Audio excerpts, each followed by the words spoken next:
like they're talking about planting and setting trees and more trees. I believe that every farm that's planted in the gate turn limit, that's the end of that farm for 30 years or 40 years before there's another shilling made out of it. And that's the end of a family farm. So I think maintaining our population of farmers has to be a prerogative going forward, because we've healthier food, animal welfare is better, but we have to make sure that the cap payments come down to the farmer on the ground and are not siphoned off by advisors and consultants and so on. If you're going to finish cattle faster on imported grain, it's a lie to think that it's an environmental improvement.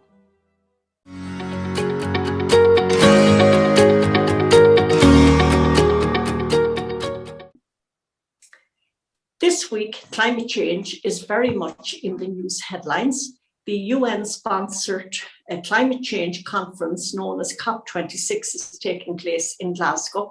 And on Thursday, the government finally published its long-awaited climate action plan that was promised in the programme for government. Farmers around the country are feeling very incensed. They feel that they are being scapegoated. And today I am going to speak to 3 farmers from 3 different counties. Dan McCarthy is the manager of the Mart in Kenmare, and he's also a county councillor. You're very welcome, Dan. Thank you, Anna. I'm delighted to be on. Thank you for having me. From Tipperary, I'm joined by Liam Minahan, who is a dairy farmer. You're very welcome, Liam. Thank you, Anna. Delighted to be here. And finally, from Wexford, the former president of the Irish Cattle and Sheep Farmers Association, Pat Kent. Pat, you're very welcome. Yes, Anna, thanks very much. If I can begin with you, Dan. You are in the Mart in Kenmare. You're meeting with farmers on an almost daily basis, and you certainly have your finger on the pulse. Are farmers in Kerry concerned about the proposals in the government's climate action plan? Well, it's just starting to get worried. A lot of farmers are talking about it and what the future is, and to be honest, and a lot of them don't hold much future for it at the way things are. They can see this to the kind of a get rid of the farmer kind of a thing is what the big thing is on this climate action plan. We've lifted the country out of recessions after recession, and I think like this is the thanks that the farmers are getting now. I suppose, look, it is there is changing times, and I suppose we all have to think of some way to look after the climate.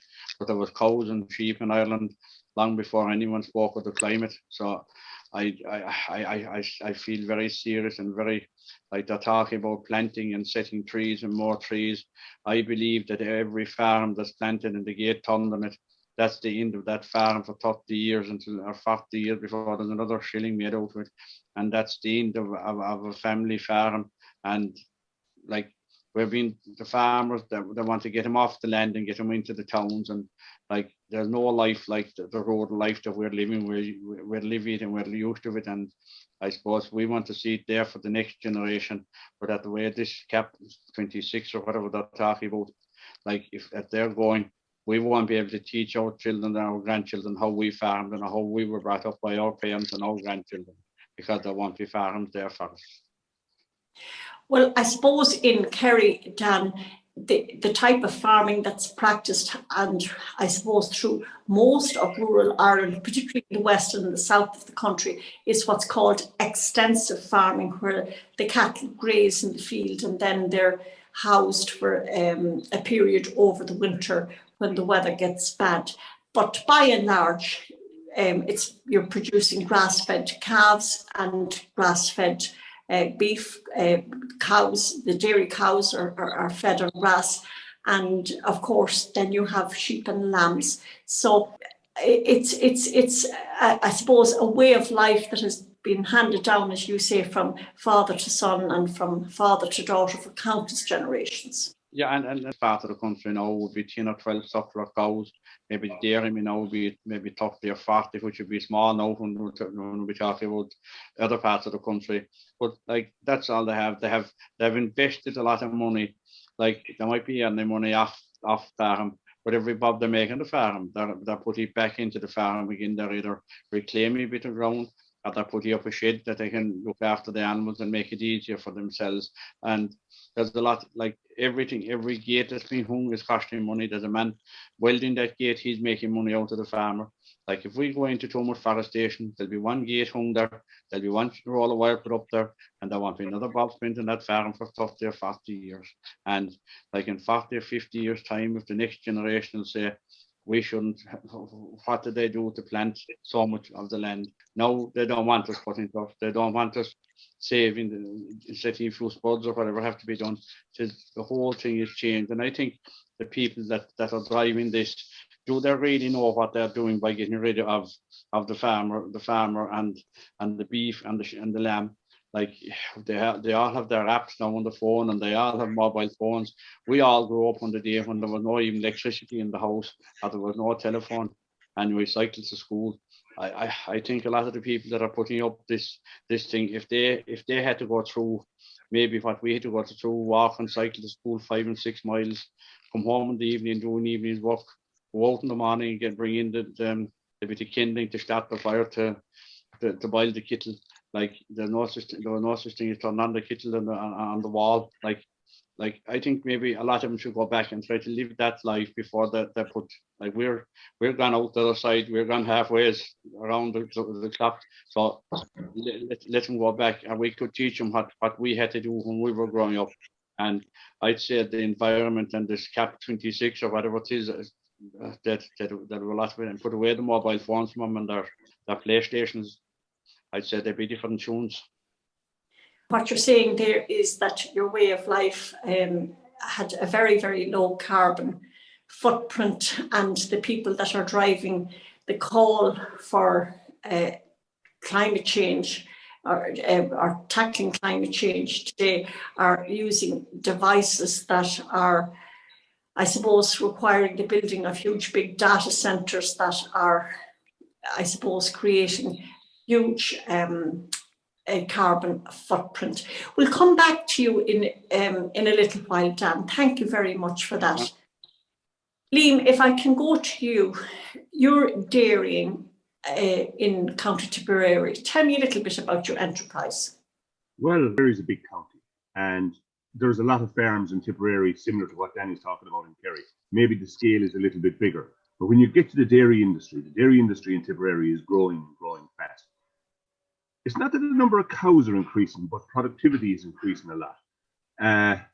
There's going to be big changes coming down the road with this agreement, and it'll be interesting to see when all is said and done, which farmers get the favourable nod from the Minister for Agriculture when it comes to dividing out what's left after they've sold out to McCarthy and ICSA. I noticed on the front page of this week's Farmers Journal, the Minister for Agriculture is saying that he will be bringing in measures or incentives for farmers to finish cattle within 24 months and slaughter them at that stage. Tell me a little bit about the environmental impact of that and the effect it will have on tackling climate change. It'll be interesting to see what way he does it, because like he can do this, and if he's bringing in measures to encourage the faster killing of cattle, is he talking about financing feedlots? You know, like, because that, if you want to finish cattle at 24 months, you're not doing it off grass.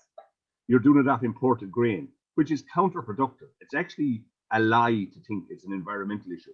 If you're going to finish cattle faster on imported grain, it's a lie to think that it's an environmental improvement. So basically what's happening is that the cattle are in feedlots if they're going to be slaughtered within the 24-month period. Instead of feeding grass, because it takes a great deal longer to finish cattle on grass, which is the most natural way of doing it, if they're going to be slaughtered within 24 months, they're going to have to be fed on grains that are imported, and that is going to drive up the carbon footprint overall of those cattle, but that won't be recorded as Irish carbon footprint. It'll be recorded in whatever country is producing the grain and shipping it over here. That would look like a possible scenario. Like, I don't know what's going to happen, but that does look like a possible scenario that if they're going to kill cattle at 24 months and they're going to feed them powder milk, which is made from palm oil, and they're going to feed them soybean from Brazil, and they're going to feed them maize from America, how that is environmentally better, I do not know. Like, you know, it just does not make sense. Strikes me that sometimes the people that are writing up these regulations and rules actually haven't got a clue about farming and the way it works. Well, I don't think it's that they haven't got a clue. I think they have a different agenda. I think realistically, this whole climate thing and farming, are we being sacrificed so that the carbon credits can be given to somebody else? Like, you know, it just doesn't make sense to think that it's an environmental issue if they're going to force us to do that. It's nothing got to do with the environment. It's about to do with a paper exercise, and it's just a game, and it's the game we're being dealt. But it isn't a game, like, it has nothing got to do with the environment. Liam, I will come back to you. Pat, if I can go over to you now in Wexford. Pat, tell me a little bit about your farm enterprise. And we just run mainly pasture and sheep and cattle. That's the main thing we do. And we buy in very little grain, the minimum amount of grain just necessary. And we produce some pedigree purebred cattle and sheep also. So we're very involved in the breeding and, you know, maintaining good genetic characteristics. So we're very interested in that field as well. So also managing pasture, you know, we're very innovative in how we rejuvenate pasture as well by adding seed at certain times of the year and so on. So that's really, you know, I think the whole thing of grass-fed meat is so healthy. That's why people should be consuming more of it rather than the feedlot type of pig and poultry enterprises that are very large scale and very factory oriented and import a lot of feed from the Americas that's genetically modified and using a lot of chemicals and pesticides, and it's probably genetically modified mostly as well. Pat, as former president of the Irish Cattle and Sheep Farmers Association, you really have a bird's eye view of what actually happens at government level. What has been your experience of being a representative of farmers when it comes to sitting down with officials from the Department of Agriculture and indeed with the Minister himself? I'd have to say one thing, you know, the Department of Agriculture, a lot of individuals within the Department of Agriculture are very, very good, and they're just looking for policies and to implement policies, and they need direction and they need information and they need what will work, you know. So working with them has been a positive experience for me. It's just that the corporate lobbyists that get there first skew the agendas. And you know, there's a totally different agenda there with regard to, say, for instance, driving the number of dairy cows in the country. They've already set that from the Economic Forum back about 5 years ago to 1.7 million dairy cows. So that's not to be even questioned, you know. And to guarantee the farmers a return per cow or per litre of milk brand, there's absolutely no guarantees. So it's a market dictates. There's no quotas. There's going to be no quotas reintroduced. And so a lot of dairy farmers I've been speaking to are quite worried about their future long term in the dairy thing, because the corporates want cheap product. And there's a very good possibility that when they reach the 1.7 million dairy cows, that they will start profit taking. And they get a critical mass of farmers that can't give up dairy at that stage to be sufficiently indebted, and they'll actually own them. You know, it's the modern form of slavery, you know, mortgages and loans, and, you know, to get people in the best part of their lives compromised so they can't actually stop working or producing, and they get the product at their own price and pay whatever little profit or give them incentives just to keep them going, but not sufficient to you know, reward them in comparison to other occupations. Pat, because what I'm hearing is that farmers are being put into a position where they have to produce more and more in order just to stand still. And in so doing, that is driving up carbon emissions. So what I'm hearing from you is that rather than the farmer being blackguarded, as it were, for the country's increased carbon emissions, really it should go back to the corporate bodies that are driving this, and these are the ones that we should be, I suppose, tackling head on in the media rather than scapegoating the farmers. Would I be right in saying that?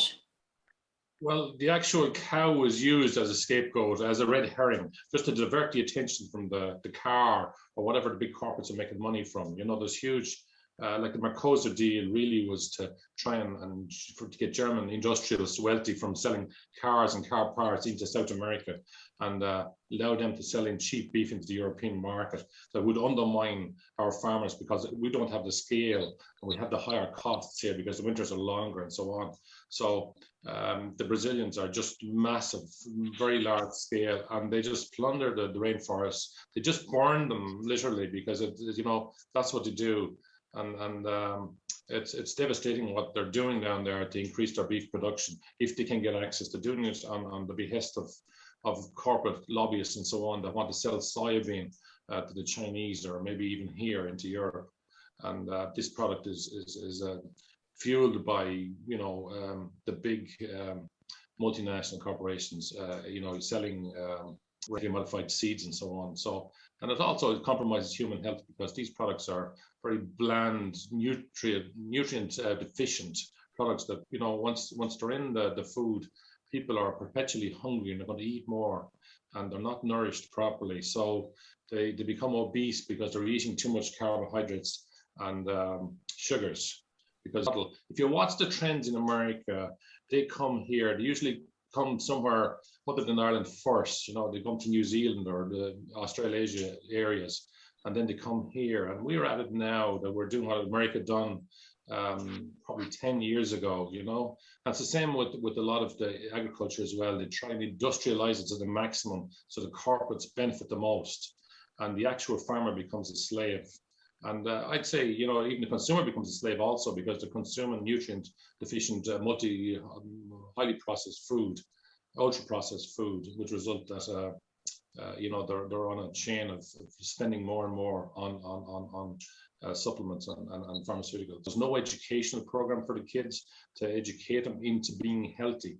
And that's a huge area that we need to highlight. Pat, could you describe for me what farming in Ireland would look like if we were to see farming in harmony with the environment and controlling our carbon emissions? Very much like it is. The family farm situation in Ireland, you know, it's very historic. There's very strong family ties. And if we can maintain it, and maintain the type of farming we have and the farmers, we can have the maximum amount of farmers on the land, because I tell you, you know, they're great custodians of the country. They keep it in very good shape. And they also give, there's a spin-off, you know, of jobs for the more farmers we have, the more jobs there is in rural Ireland, and they keep it in you know, pristine condition for tourism and other activities. So I think maintaining our population of farmers has to be prerogative going forward, because we've healthier food, animal welfare is better, but we have to make sure that the cap payments come down to the farmer on the ground and are not siphoned off by advisors and consultants and so on and so forth, and also that they're made easy to draw down rather than a whole lot of hoops for them to jump through, and making it more and more difficult and less attractive for young people to get involved. We just have to maintain our cohort of farmers, and I think you know, the situation in America, they just bulldozed out the fences, and they just built 3,500 cow units, massive big factory type farms, and that is not the way forward for healthy food. Okay, Pat, very, very interesting, and thank you so much for that. Dan, if I could go back to you, Pat there has picked up on a topic that you mentioned at the outset, the loss of our young people to farming. Just to finish up, Dan, do you see any hope that young people will be attracted into farming? Well, I suppose it is up to the generation and the government that's there at the moment that we give encouragement to the younger generation of farmers coming up to keep the tradition and keep the family farm, alive in the country, and like if we don't encourage them from an early age, they'll go back, and they'll go like I've said earlier on, they'll be on the laptop, and they'll be on the every other kind of a thing. I think there's nothing nicer than to see a couple of youngsters. I had my own 2 grandchildren up at the shed this morning with me, and to see them take you out to fish the nuts, and they give them to the cattle, and the cattle eat them out of their hand.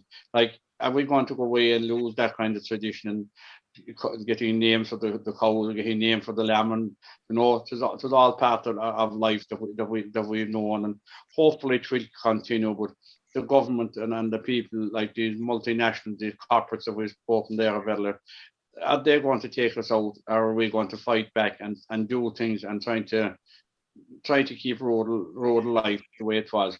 Like with the tourism, we're totally, the tourists is a big part of Ireland, a big part of our country, and they come here. They're not coming here to see forestries. They're not coming here to see these. They're come here to see the man walking with his couple of sheepdogs down the road with a few sheep, or the youngsters feeding the pet lambs. That's the tourism, and that's what tourism was about 50 and 60 years ago. And like, there's no point in we being pessimistic. We'd have to be optimistic. And look, while we have our health and we have the way of doing it, we'll keep trying it. And I think it's up to everyone that's watching this program here and say, look, we have a farm. We're going to hold on to our farm. Like, it's our way of life. Like, we don't have to make a fortune out of it. All farmers done all their life was made enough to live and to raise their family. And look, I think if the government can leave us alone and trying to encourage that kind of a way of life, I think we will continue. And I hope that the younger people that are coming out of school and out of college will continue to do what we have done for the number of years. Thank you so much for that, Dan. And finally, Liam, if you manage to have a face-to-face meeting with the Minister for Agriculture later on this evening, if that was possible, what would you say to the Minister about mitigating against climate change?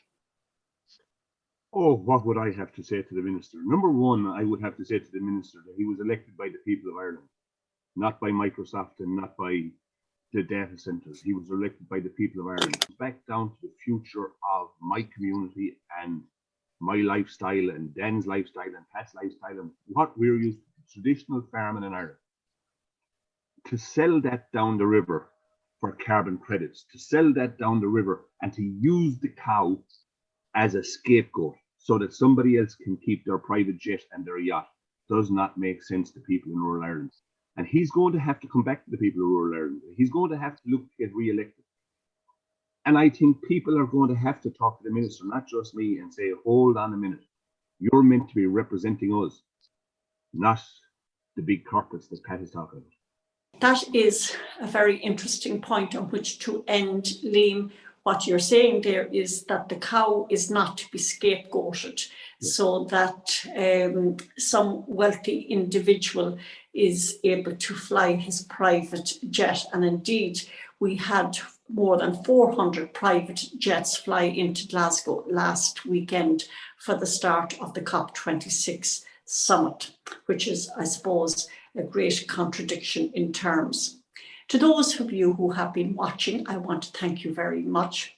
Compass Media is a new news platform that has been established by myself and Dr. Finbar Markey.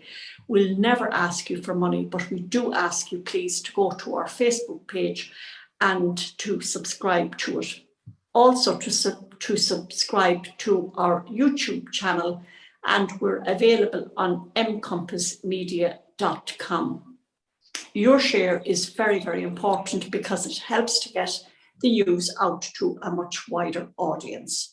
I want to thank Dan McCarthy from Kenmare, Lee Minahan from Tipperary, and Pat Kent from Wexford for joining me this afternoon. And to you too, a big thank you. Until we meet again, Banat de Cllr.